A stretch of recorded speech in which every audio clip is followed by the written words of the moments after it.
शुभेंदु अधिकारी का नमाज पर चला हथौड़ा, एक गलती पर सबसे बड़ा एक्शन। शुभेंदु के 5 फैसलों ने मचाया हड़कंप। सिलीगुड़ी में तो बुलडोजर ने गजब ही कर दिया। आरजीकर केस में भी बड़ा फैसला। पूर्व पुलिस कमिश्नर समेत 3 बड़े आईपीएस सस्पेंड। ऑन कैमरा शुरू हुआ तगड़ा एक्शन। आखिर क्या बड़ा प्लान चला रहे हैं शुभेंदु अधिकारी? पश्चिम बंगाल में जो लोग सोच रहे थे कि सरकार बदलने के बाद कुछ नहीं होगा, वैसे लोग भी शुभेंदु के एक्शन को चश्मा उतार कर देख रहे हैं। शुभेंदु अधिकारी ने ऐसा एक्शन शुरू कर दिया है कि जिसने पूरे बंगाल को हिला दिया है। ममता के शासन में जो सालों से नहीं हुआ था, उसे शुभेंदु चुटकी में पूरा कर रहे हैं। देखिए ना, सड़क पर नमाज, अवैध कब्जे, लाउड स्पीकर, कानून व्यवस्था और आरजीकर केस में उन्होंने एक साथ हथौड़ा चलाना शुरू कर दिया है। लेकिन ये तो टेलर है गुरु। आखिर में शुभेंदु अधिकारी ने कौन से 5 बड़े फैसले लिए हैं और क्यों पूरे बंगाल में इसकी चर्चा हो रही है, चलिए आपको बताते हैं। सबसे पहले बात उस फैसले की करते हैं जिसने सबसे ज्यादा बहस छेड़ दी है। दरअसल सरकार ने साफ कर दिया है कि सार्वजनिक सड़कों पर नमाज पढ़ने या धार्मिक कार्यक्रमों को नाम पर ट्रैफिक रोकने की गलती अब कोई नहीं करेगा,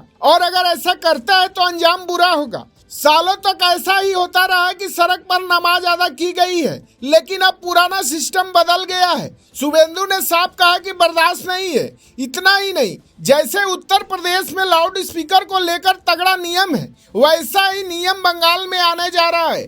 बताया जा रहा है कि शुभेंदु अधिकारी धार्मिक स्थलों के बाहर लाउड स्पीकर को लेकर भी सख्त नियम लागू करने जा रहे हैं। जैसे ही ऐसा आदेश आना शुरू हुआ, विपक्ष तुरंत सिर पीटने लगा।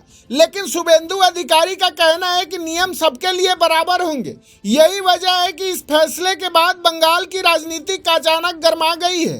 एक और तगड़ा एक्शन शुभेंदु सरकार की तरफ से लिया गया है। दरअसल सिलीगुड़ी में बुलडोजर एक्शन शुरू हो गया है।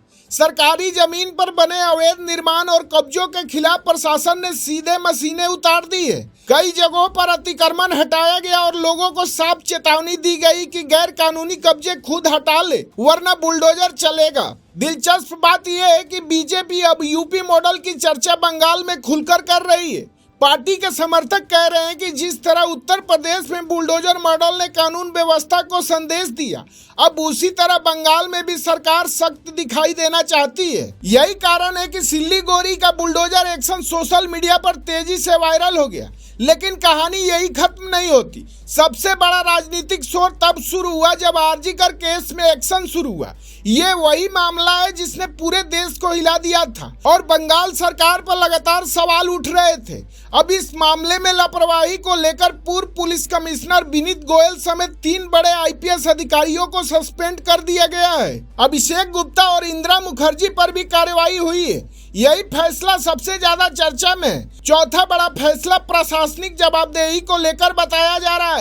अधिकारियों को साफ निर्देश दिए गए हैं कि किसी भी शिकायत पर तुरंत कार्रवाई होनी चाहिए। सरकार अब हर जिले में रिपोर्ट कार्ड सिस्टम लागू करने की तैयारी में बताई जा रही है, ताकि अफसरों की जवाबदेही तय हो सके। 5वां बड़ा फोकस कानून व्यवस्था और निवेश पर है। सरकार चाहती है कि बंगाल में ऐसी छवि बने कि यहाँ उद्योगपति और कारोबारी बिना डरे निवेश कर सके। बीजेपी नेताओं का दावा है कि जब तक सड़कें खाली नहीं होगी, अवैध कब्जे नहीं हटेंगे और अपराध पर सख्ती नहीं होगी, तब तक निवेश नहीं आएगा। इसलिए अब सरकार कानून व्यवस्था को सीधे आर्थिक विकास से जोड़कर पेश कर रही है। इधर विपक्ष लगातार सवाल उठा रहा है कि क्या यह सब सिर्फ कैमरे के सामने दिखाने वाला एक्शन है। लेकिन बीजेपी समर्थक कह रहे हैं कि जनता पहली बार बंगाल में इतने खुले तरीके से प्रशासनिक कार्रवाई होते हुए देख रही है। द राष्ट्र प्रेमी के लिए आशीष शुक्ला की रिपोर्ट।